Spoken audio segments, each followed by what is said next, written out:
자, 1번은 어떤 내용이지?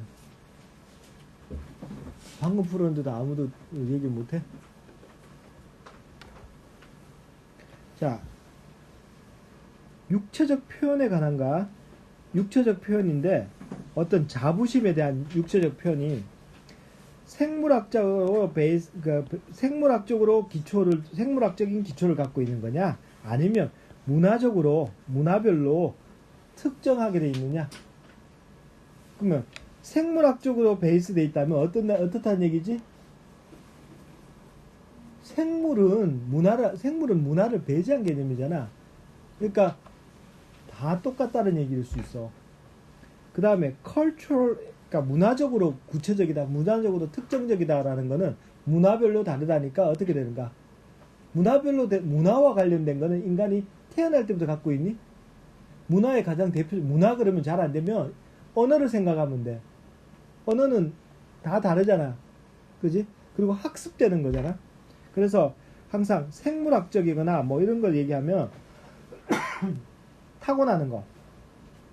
자, 결론을 쭉 가보자. 중간에 실험을 보자. 실험을 보면 마지막 문장에 빈칸이 있으니까 그 앞을 보자. 승리 후에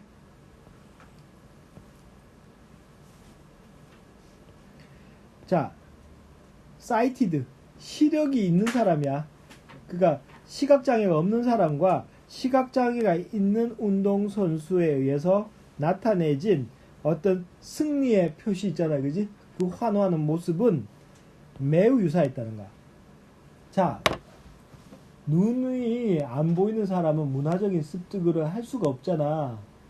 그지? 그러니까 만약에 어떤 뭐 이렇게 펀치를 날리는 동작이라든가 또는 뭐 이렇게 그 가슴을 앞쪽으로 내미는 동작도 여기 예로 나오는데 그런 동작은 그냥 이 본능적으로 동물들이 이렇게 전투를 하거나 경쟁을 하거나 나타낼 때 또는 우월함을 보일 때 있잖아. 그죠? 그렇게 나타내는 동작들과 유사한 점이 있는가? 그래서 생물학적이라는가? 그러니까 눈에 보이는 만약에 그 동작을 눈으로 보는 사람들끼리만 통일됐다 그러면 모르지만 안 보이는 사람들도 그랬다는 거는 배워서만 되는 게 아니다라는 얘기야. 그래서 이러한 연구 결과가 시사라는가 그러니까 어떤 자신감, 어떤 이런 승리의 표주 같은 것들은 창의적이거나 이게 아니고 이게 뭐야? contradictory, offensive, 그러니까 공격적이라는 것도 있고 불쾌감을 준다는 의미도 있어. innate가 맞겠지? 자, 틀린 사람. 두 사람? 세 사람? 자, 2번은 틀린 사람 몇 명 있나? 2번. 한 사람, 두 사람. 많이 틀렸네. 네 사람이 틀렸네. 오케이. 자, 이게 내용이 사실은, 그러니까 분야 자체도 점점 이렇게 좀 고급스러운 분야로 가기도 하는데. 자, 여기 보면, 때때로 어떤 사람은 이렇게 칭송을 받는데 가장 위대한이라는 거야. 왜? 그 이유는 자, 근데 이 내용이 길어. 응? 자, 지금 볼게. 맨 마지막 문장을 보면 좀 정리를 해서 추론을 해보면 어떤 사람이 가장 위대하다라고 칭송되는 이유는 생각해보자. 보통은 뭐야? 실력이 제일 좋아서지. 근데 우리가 선생님이 왜 최상급을 얘기할 때 최상급에 따라 붙어야 되는 표현이 있었지. 여기 뭐가 있어야 되니? 최상급 뒤에 뭐가 있어야 된다고 이게. 비교 대상 맞다. 근데 비교가 아니고 최상급이기 때문에 비교 대상이라고 보다는 범위 같은 거지. 범위나 집단이 있어야 되잖아.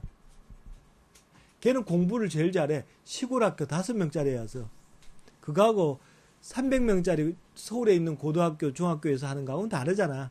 그지? 그러니까 지금 보자. 핵심은 네가 더 많이 아는 거야. 더 많은 사람이라는 의미인데 여기서는 not that 쿠벨릭이라는 사람이 덜 잘하는 게 아니야. 쿠벨릭이라는 사람이 여기 나왔지, 그지? 얀 쿠벨릭이라는 사람이 더 그레이티스트로 첫 번째 투어에서 미국에서. 그러나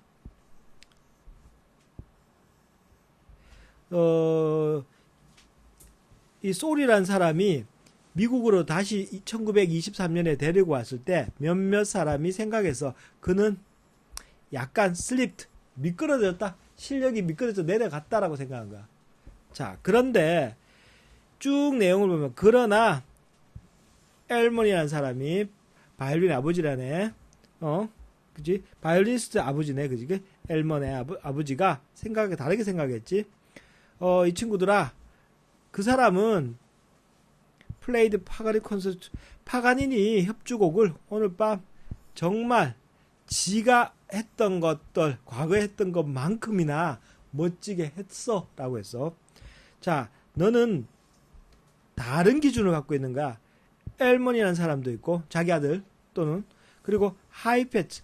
이 사람은 전설이다. 전설적인 그 바이올리니스트거든. 그리고 나머지 사람들 갖고 있거든. 뭐, 나중에 보면 뭐 여러 사람도 있는데, 네가, 그러니까 이제 그 얘기가 나온 거야. 네가 더 많은 사람을 아는가?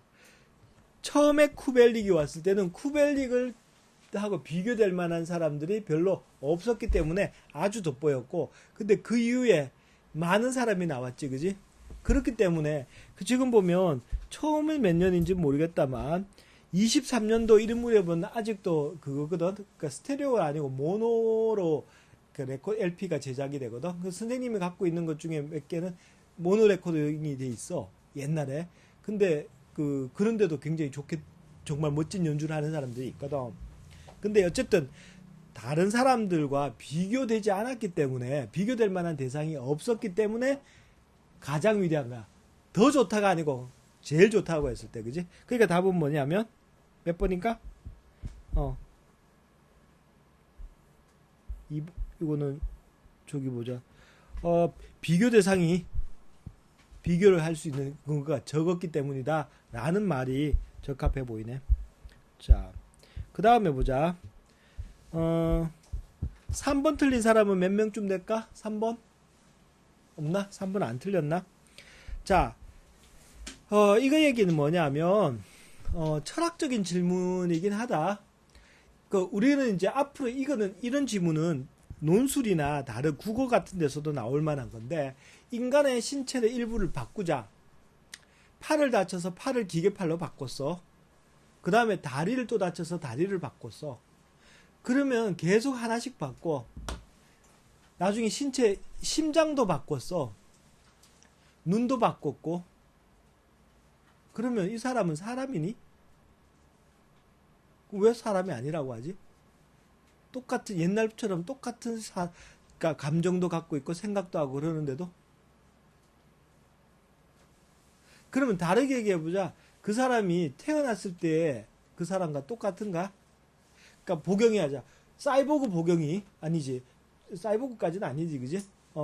일부 기계화된 보경이하고 태어났을 때 보경이가 두 개가 다른 존재인가?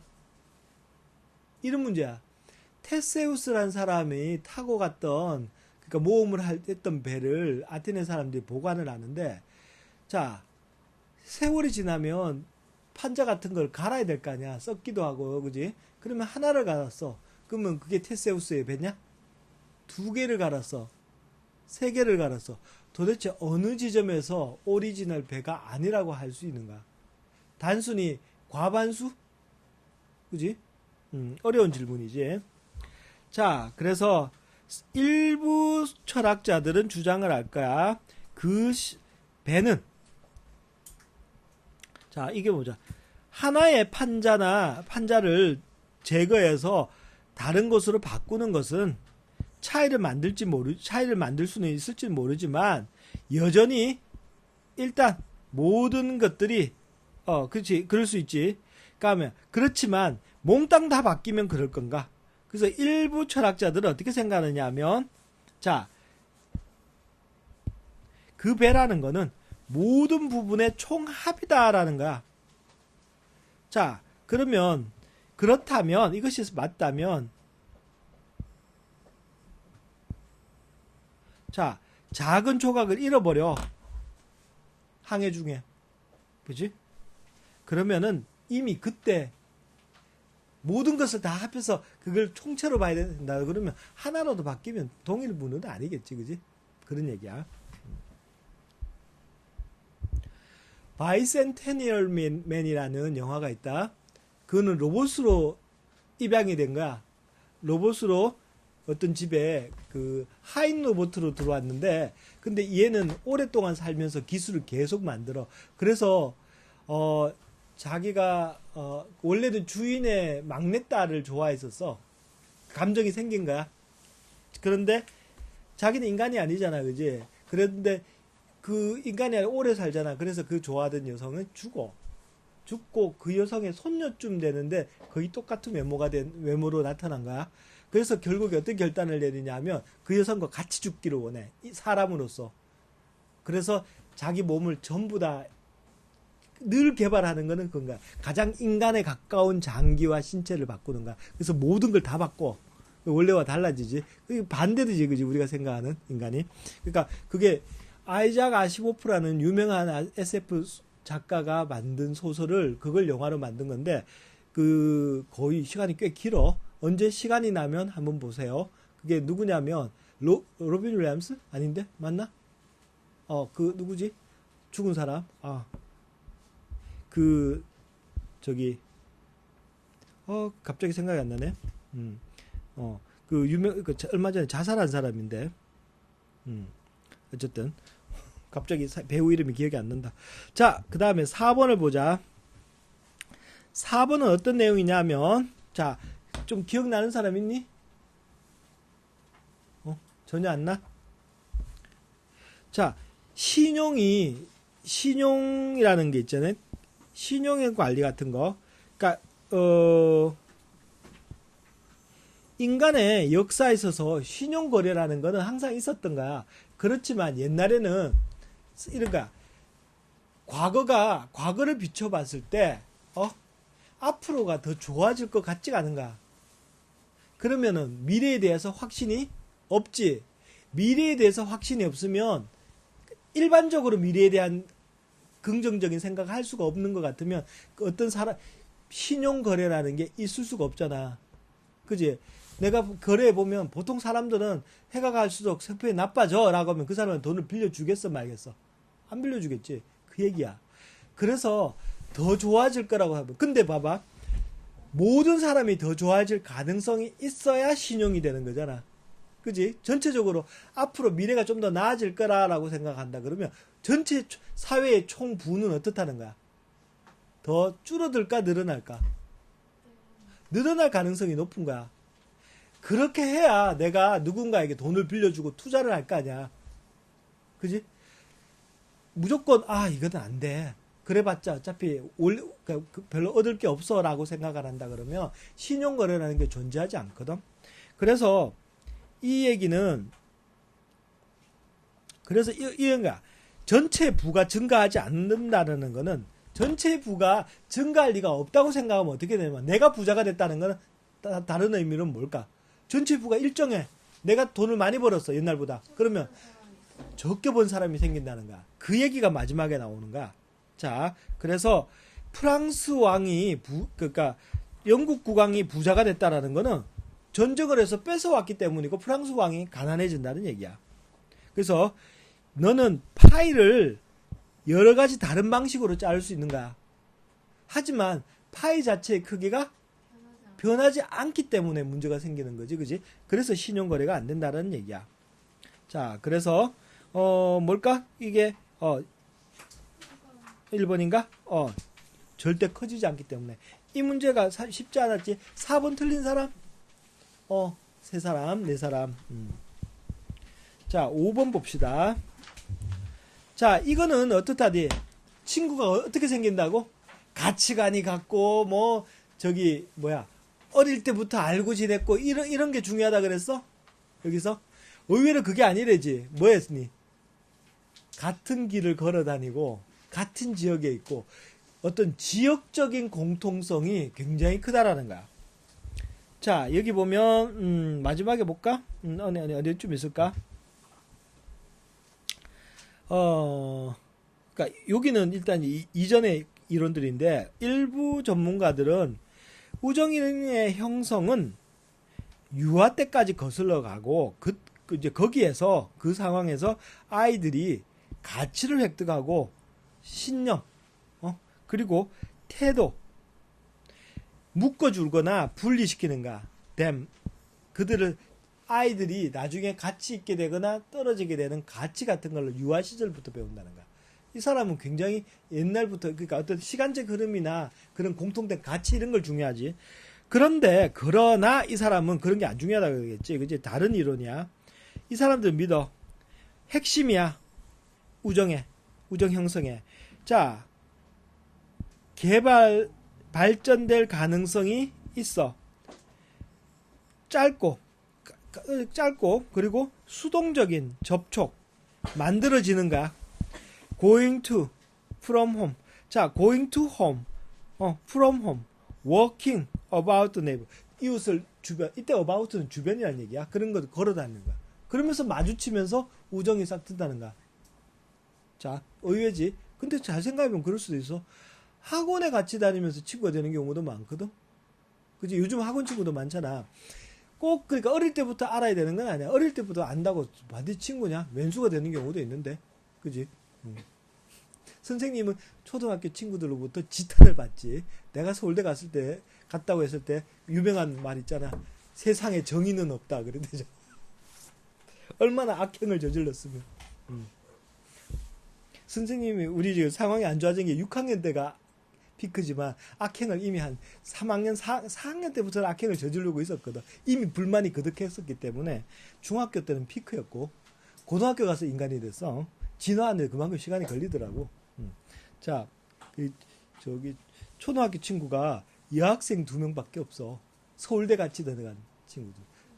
서울대 같이 온 약대 다니는 친구와 인류학과 다니는 친구 두 명만 이제 그러니까 서울에 그 동네에 와서 다시 보면서 친해진 거지. 어릴 때 모습으로는 누구와도 친할 수 없는 캐릭터였겠지. 자, 그래서 싸우지 마. 자, 보자. 데릭 사이브라는 사람이 말하는데 첫 번째 추종자가 what 뭐 하는 것이라는 거야.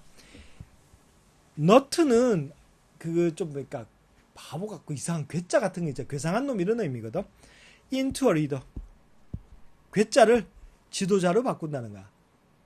자, 첫 번째 추종자가. 그래서 얘기 나오는 거는 여기 보면 자, 네가 앉아 있어. 7명과 그리고 6명이 잘못된 답을 골라. 자, 8명이잖아. 나까지 포함해서. 그런데 나와 같은 답이 한 명이라도 있어. 그러면 나는 외롭지 않은가? 무슨 말인지 알겠니? 자, 그래서 뒤에 쭉 가보면은 지지해주는 파트너가 디플리트는 고갈시킨다는 거야. 자, 압력에 많은 부분에 그지 머저리에서 다수고 그러니까 그런 누군가가 혼자 아니라고 우겨보면 7명이 똘똘 뭉쳐서 나보고 틀렸다고 얘기할 거 아니야. 근데 한 명이라도 내 답이 맞다고 해주면 그지 수학 문제는 그렇잖아. 다수결로 하는 게 아니거든. 실제 역사에서는 혁명을 일으킨 집단은 다수가 아니고 소수의 엘리트였던 경우가 많아. 왜냐하면 다수가 되잖아. 그러면은 이게 반대되는 내부 안에서도 의견 일치가 어려운 거야. 근데 소수인 경우에는 의견이 일치한 추진력이 있는 옳거나 그러는 걸 떠나가지고 추진력이 있는 소수가 혁명을 성공한 경우가 많은데 일단 러시아가 그랬지. 러시아 볼셰비키가 소수였어. 그런데 똘똘 뭉치잖아. 그러니까 느슨한 다수보다 다수는 놔두면 저것끼리도 싸우는 거야. 근데 소수는 똘똘 뭉쳐서 그러니까 이런 생각하면 되잖아. 3명, 12명이야. 나는 4명, 2명이야. 두 집단이야. 누가 이길 것 같아? 12-8이지만 얘가 이길 수 있다는 거야. 9명 아니야? 그 9명이네. 자, 이유는 세 가지 집단에서 세 가지 의견이 나와서 저것끼리 싸우는 거야. 자, 이것도 필요 없어. 이거면 된다는 거야. 각계격파할 수 있거든. 무슨 말인지 알겠지? 그런 원리가 많이 적용이 되고, 실제로는 사회학자들이나 심리학자들이 조사해 본 결과, 연구해 본 결과도 그런 것들이 뒷받침된다네. 자,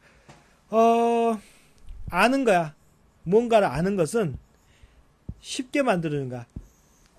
대중을 물리치는 거, 다수를 물리치는 거. 내가 뭘 알면 되지? 내가 외롭지 않다는 것만 알면 되는 거야. 그러면 내 지지자가 최소한 한 명만 있으면 되지.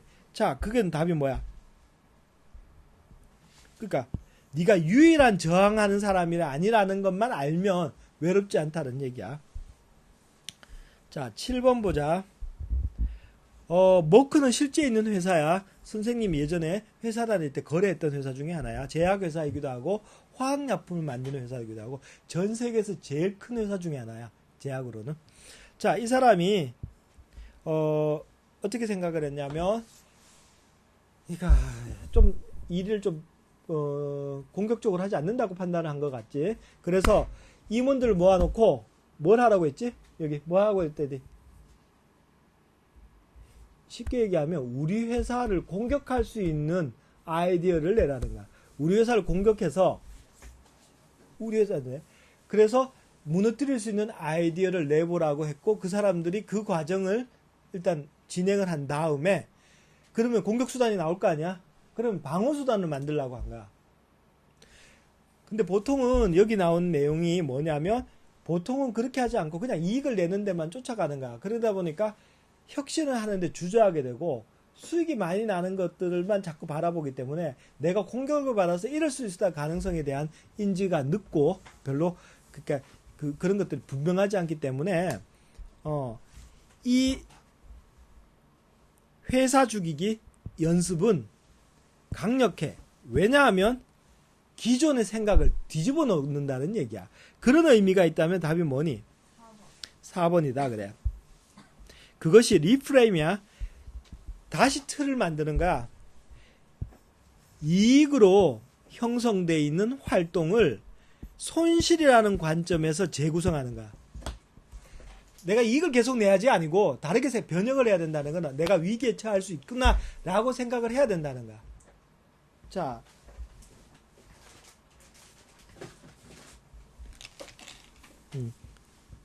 그 다음에 여기까지가 일단 앞부분이다. 잠깐. 자, 그래서 요 내용만, 그러니까 이런 실험 얘기가 나오면 상황을 잘 이해를 해야 돼. 실험의 설계를 이해하는 게 중요해. 그래서 자, 그래서 선택하지 않은 경우 그 선택에 대한 장점을 바라봐서 선호가 바뀌게 되는 거야. 11번은 보자. 자, 오래된 친구와 너는 정치 얘기도 할 수 있고, 그지? 그 격식 없는 농담을 할 수도 있고, 민감한 개인적 사실을 드러낼 수도 있어. 뭐 그런 거잖아, 그지? 그런데, 새로운 동료와 너는 정치에 대한 토론을 피할 거고, 그리고 가장 어떤 간결하고 그러니까 이게 어떤 불쾌감을 주지 않는 그런 농담만 하게 될 거고, 그리고 매우 개인적인 주제는 피하게 되겠지. 그런데 어떻게 알아? 그럼 그 사람과 계속 그렇게 지낼 수는 없잖아. 그게 뭐냐면 첫 번째 조크에 대한, 내가 아니고 다른 사람 얘기를 듣다가 그 사람이 다른 사람의 조크에 대해서 반응하는 걸 보고 판단을 하라는 얘기야. 자, 그래서 네가 다른 동료에 의해서 말해지고 네가 들은 첫 번째 조크가 도움이 되는 거야. 그 사람이 어떤 성향을 갖고 있는지를 알 수 있겠지. 그래서 뭐가 적절한지, 그 사람한테 적절한 수준이 어떤 건지를 판단할 수 있는 게 된다는 얘기야. 자, 그 다음에 112번. 자, 오늘 지금 무리해서 많이 하는 거야. 너희가 숙제를 해오면 수업이 엉망이 된다는 걸 알겠지? 그러니까 좀 너희가 자세히 점검하고 뭐 틀렸는지 보지를 못해. 그러니까 숙제를 제대로 해와. 알겠어? 적어 제발. 뒤쪽부터 읽은 문제야. 자, 그 다음에 112번 내용 아는 사람이니 앞쪽으로 기울이고 뭐 이런 얘기야. 숙제하면 옆에다가 대충 무슨 내용인지 좀 써와라. 얘기를 돼야지. 왜냐면 그게 되면 출발점이, 그러니까 문제를 풀 수 있는 출발점이 좋거든. 그러니까 너희가 스스로 문제 풀 때도 야 이게 무슨 얘기야? 라고 답할 수 있어야 돼. 자, 어떤 사람이 앞으로 이렇게 몸을 숙이는 거야. 네가 그 다음에 이야기할 때 이게 카멜론 이펙트라고 했는데, 몸을 기울이는 거는 몸의 방향이 같아진다는 거야. 위치적으로. 그런데 여기 나오는 거는 카멜레온처럼 주변과 동화되는 거지. 색깔을 맞추잖아. 이야기하는 사람의 말투를 비슷하게 하고, 이야기하는 사람의 모션과도 비슷하게 하고, 그리고 뭐 그렇게 하다 보면은 어떻게 돼? 서로 동질감을 느낄 요소들이 생겨서 조금 더 서로 관계가 좋아진다. 이런 얘기들이야. 자, 그래서 when 실험하는 사람이 의도적으로 복제를 한 거야. 방식을.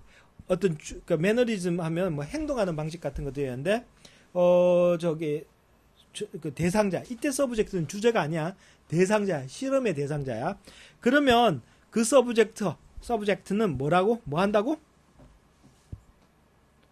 좀 더 실험한 사람한테 어떤 느낌을 받을까?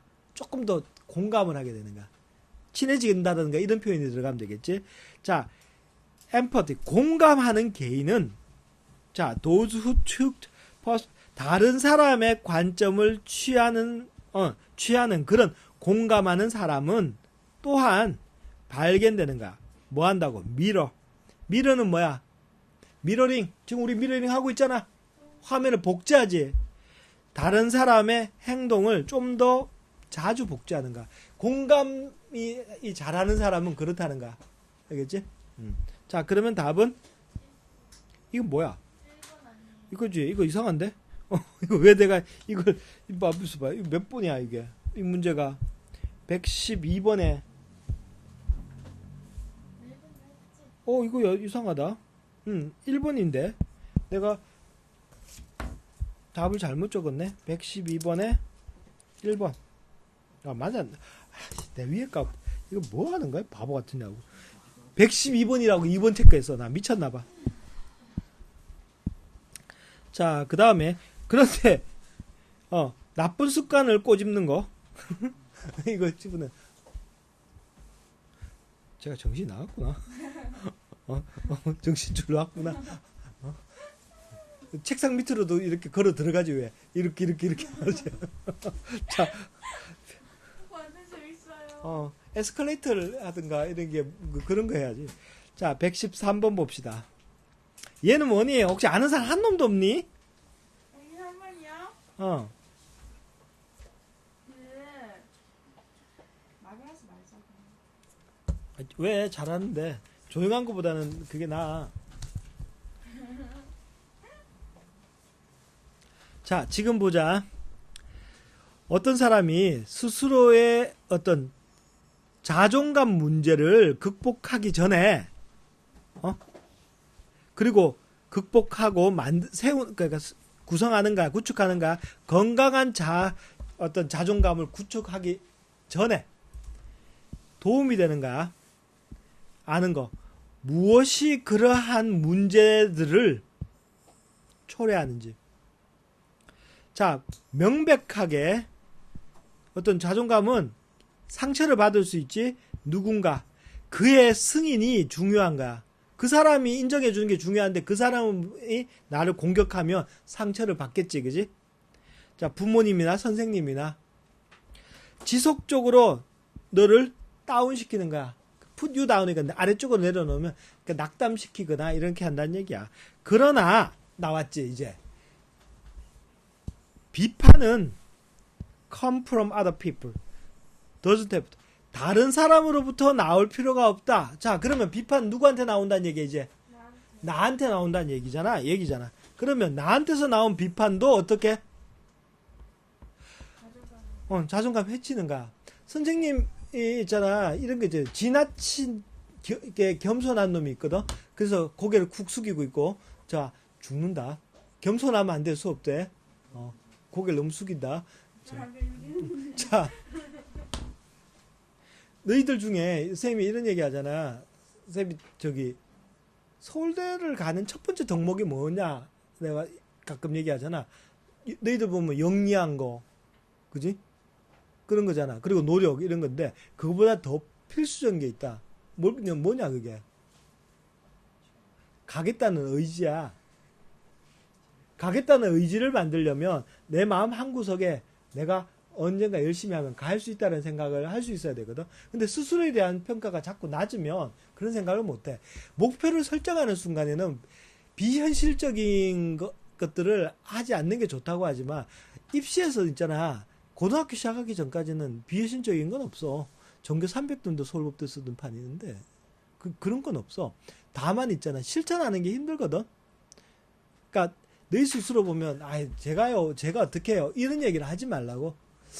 오히려 똑같은 말이지만 제가 할 수 있을까요? 라고 얘기하는 애들이 가능성이 더 있어. 실제 해보면. 조금 낙천적인 애들 있지. 낙천도 참 그 선이 무섭다. 조금 더 낙천적이면 성적이 내려가도 전혀 타격을 안 받거든. 안 돼 이게. 성격이 나빠야 돼. 타격받으면 못 견디는 애들이 성적이 오르거든. 타격받으면 이런 거 있잖아. 숙제 안 해가면 학교 가서 한 대 맞지 이러면 안 되거든. 무슨 말인지 알겠어? 그렇지만 그래도 어디가 모르게 할 수 있겠다라고 제가 할 수 있을까요? 이 정도가 되는 정도 필요한 거야. 그러니까 너무 있잖아. 미래에 대해서 비관적으로 보는 애들은 자기 자신에도 비관적으로 보는 시각을 가진 경우가 많으니까 그런 건 좀 하지 좀 마. 그러니까 너희들 중학교 때 보면 네가 100점 받아와 그러면 그때 보경이 특히 표정을 이상하게 지으면서 제가요 이런 하지 말고 서진이도 지나치게 겸손할 때가 있지, 그지? 윤빈이도 마찬가지고 서인이 그런 게 없거든. 반응을 안 하거든.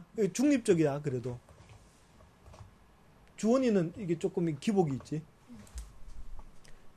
민규도 그러니까 그렇게 자신있어 보이고 희선은 그동안 본인의 능력에 대한 자신감은 없지 않다고 생각이 들어. 이 캐릭터가. 근데 이제 어느 날 되면 그 능력만으로는 안 되거든. 노력이 뒷받침돼야 되니까. 그래서 일단은 지금 목표는 하버드 예일이 돼도 되고 옥대나 캐대도 되지.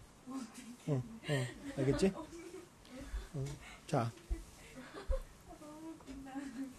자, 그 다음에 그러니까 우리가 우리 자신을 보는 방법에 의해서 상처를 받는다는 얘기야. 114번 보자. 다음 빈칸에 들어갈 거. 이 100은 없는 거야. 흥미로운 현상이 있네. 사람들이 인식되는가?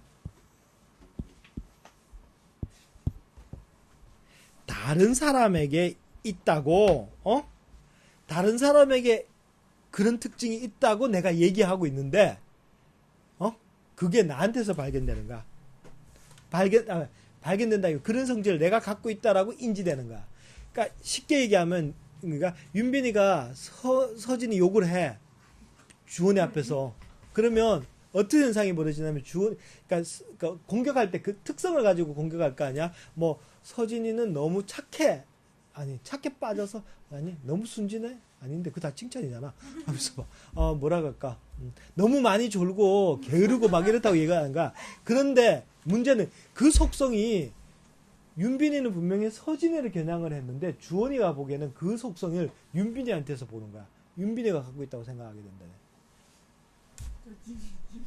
그러니까 칭찬을 하면 어떻게 될까? 그러면 그 칭찬의 속성을 본인이 갖고 있는 거 보이는 거야. 그러니까 이게 뒤집으면 누군가에 대해서 평을 하는 그 성격적 특성을 평가하고 있는 본인이 평가하는 평가자가 갖고 있다고 청자가 생각을 할 수 있는 상황이 벌어진다는 얘기야. 그러니까 남을 욕하면 지욕을 같이 하는 거나 되는 효과가 발생을 하기 때문에 칭찬 좋은 말을 못 할 바에는 아무 얘기를 안 하는 게 낫다라는 게 이 글의 골자야. 자, 그래서 이거지. 115번 보자. 이거는 그러니까 보기 때문에 이것 때문에 여러 가지 일이 일어났던 문제인데 건강에 대한 우리의 증대되는 우려는 우리가 먹는 방법에 영향을 준 거야. for the last few. 자, 지난 몇 년간 미디어는 계속 경고를 해댔어. 그리고 미디어는 또한 가르치기 시작했어. 위험에 대해서. 뭐, 가공 음식이나 뭐 이런 것들. 완전히 화학 첨가제가 가득 들었다라고 하죠. 자, 소비자가 요구하기 시작했어. 건강한 음식을. 이것의 영향이지. 원인과 결과가 되겠지, 그지? 매스컴에서 계속 떠드니까 소비자가 하게 된 거야. 그러니까 원인과 결과를 만드는 연결사는 그 결과로 더스라든가 나중에 이런 것도 된다는 얘기야. 자, 그 다음에 그래서 쭉과 맨 어쩌고저쩌고 whole grain 어쩌고저쩌고 begin to 나타나고 그러니까 식료품 선반에 건강식품들이 건강한 유기농 제품 뭐 이런 것들이 나타나기 시작한 거야. 자, 그런데 이미 나타났는데 또 음식 그러니까 식품 산업이 식품업계가 all natural product를 자 이러한 것들 있죠. 이러한 뭐 이런 새로운 것들을 또 만들기 시작한 거야. 추가적인 거지. 자, 그래서 뭐 오버가 된 거야. 116번. 자, 쿠킹은 인간이 자, 이거는 인간을 뭐 하는 활동이라 했지? 그냥 보자. 인간을 보호하는 활동이라고? 그런 얘기는 없지, 그지? 해치는 건 아닐 거고, 혼동, 엔터테인, 즐겁게 하고. 자, 굳이 얘기하면 이 셋 중에 하나인데, 내용을 좀 보면 알지. 호모사피엔스가 쿠킹 애니멀이다. 호모사피엔스가 쿠킹하는 애니멀이라고 했어. 그러면, 정의했잖아. 자, 그런데, 이 지문은 선생님이, 꼭, 그 얘기를 좀 했으면 하는 지문 중에 하나인데 레비스트로스라는 사람이다. 이 사람은 20세기 가장 똑똑한 사람 중에 하나다. 철학자이기도 하고 인류학자이기도 하고 구조주의라는 말 하면은 레비스트로스라는 사람을 떼놓을 수가 없거든. 구조주의라고 하는 거는 우리가 모더니즘 이후에 그러니까 모더니즘이라고 하면 과거에 인습에 매이고 그리고 비과학적인 매인 것들이 바뀌어서 합리적이고 과학적인 사고를 하게 되는 게 바로 모더니즘이라고 할 수 있어. 그런데 구조주의 같은 것들은 포스트 모더니즘이라고 해. 포스트 시리얼 아니야. 자, 포스트 모더니즘이니까 보통은 사조가 그렇잖아. 이전에 꽤 문제가 생겨서 바뀌잖아. 낭만주의는 공허하고 퇴폐적이잖아. 그지? 그래서 너무 공상만 하지 말고 현실을 생각하자 해서 사실주의와 자연주의가 나오게 되잖아. 철학도 그랬던 거야. 이성이 인간을 아주 악한 존재로까지 몰고 가거든. 자연도 파괴하고, 그지? 그러면서 산업을 하면서 자연도 해치고 여러 가지 모순들을 드러내잖아. 그지? 빈부의 차라든가. 그래서 이 사람들이 다른 것들을 찾게 되는 거야. 그런데 뭐 구조주의는 사실 여러 가지 학문에서 나오는데 언어학에서 나와. 언어학에서 구조주의가 나왔어. 근데 구조주의라는 게 어렵게 생각하지 말고 이렇게 생각하면 돼. 관계를 생각하는 학문이다라고 생각해. 그런 사조야. 우리가 언어라는 거는 우리가 배우는 언어라는 거는 뭐 딴 게 아니고 사회 구조 안에서 다른 요소들과 관련을 가지고 생성이 되고 그걸 인간이 또 그 만들어진 틀 안에서 인간이 형성된다라고 생각을 하는 거야. 근데 레비스트로스라는 사람은 왜 어떤 점에서 특이하냐면 이게 신화를 많이 생각을 하거든. 신화 생각을 하게 되는데 신화는 그러니까 그 사회가 갖고 있는 모순을 상징적으로 나타내고 그런 어떤 모순은 인간 뇌 속에 존재하고 있다는 거야. 사고 구조에. 그래서 이런 어떤 구조가 이 사람은 사회에서 각종 어떤 문화를 구성하는 요소들 간의 관계를 보는 게 아니고 인간 뇌 속에 있는 구조를 보겠다는 거야. 인간의 사고 구조를 보겠다고 해서 그럼 인간의 사고 구조가 모두 다 결정하는 요소라고 본다면 누구나 그런 걸 갖고 있겠지, 그지? 그래서 이 사람은 어떤 문화적인 보편성이라든가 있잖아, 그지? 어떤 그런 학문의 보편성 같은 데 대한 생각들을 많이 했거든. 그래서 심층적인 어떤 사고 구조에 있는 사고 구조를 연구하려고 많이 애를 썼어. 그래서 이제 하는 게 신화와 가족 관계야. 이 사람은 철학하다가 아씨 별 볼 일 없네. 공산주의 해보다 별 볼 일 없네. 그러다가 그 언어학자들의 구조주의를 보면서 생각을 한 거야. 그러면서 미국 인디안도 공부하고 아마존에도 가고 그러면서 신화학이라는 책을 썼거든. 그래서 20세기 가장 똑똑한 인간들 중에 하나. 이 사람은 뭐 몇 사람 더 있거든. 그런 사람들을 저기 선생님이 여기 보면 책들이 그 구조주의 책이나 이런 것들이 좀 있거든. 나중에 좀 권할 만한 책이 있는 게 롤랑 바르트라는 사람인데 이 사람 책은 굉장히 세련됐어. 이거를 언제 한번 읽어봐. 나중에 뭐 여름방학이나 이런데 읽어보면 좋고. 그리고 또 뭐가 있을까? 어떤 사람들? 미셸 푸코라는 사람도 있지, 그지? 자, 그러니까 요즘은 어려운 학문들이 너희가 왜 그걸 방학 때나 이럴 때 있잖아. 입문서 같은 거로 봐도 돼. 그 너희가 읽어두면 좋은 게 구조주의, 푸코 이런 사람들 책을, 그러니까 그 사람 원전을 못 읽으면 뭘 읽으냐면 모아둔 책들이 있어. 그런 것들이. 자, 도움이 되는 게 또 있다. 뭐냐 하면은 네이버 캐스트다. 방송하는 캐스트 말고 네이버에 가면 이 인문학 산책이라는 데가 있어. 거기 보면은 지식인의 일부 메뉴야. 그 우리나라 철학자들이나 우리나라 교수님들이 작은 소논문 같은 페이퍼들을 올려놔. 자기 그런 얘기들을 보면 굉장히 도움이 돼. 그래서 뭐 과학사라든가 이런 것들 읽어두면 너희한테 나중에 국어 문제를 풀 때 도움이 되고 영어 문제 풀 때도 도움이 되고 논술 할 때는 더 도움이 되고. 알겠지? 자, 그래서 레비스트로스라는 사람 나오면 무슨 구조주의야. 구조주의는 그러니까 기본적으로 각 요소들 간의 관계를 많이 따진다. 자, 뭐 그 정도로 오늘은 마치자. 자,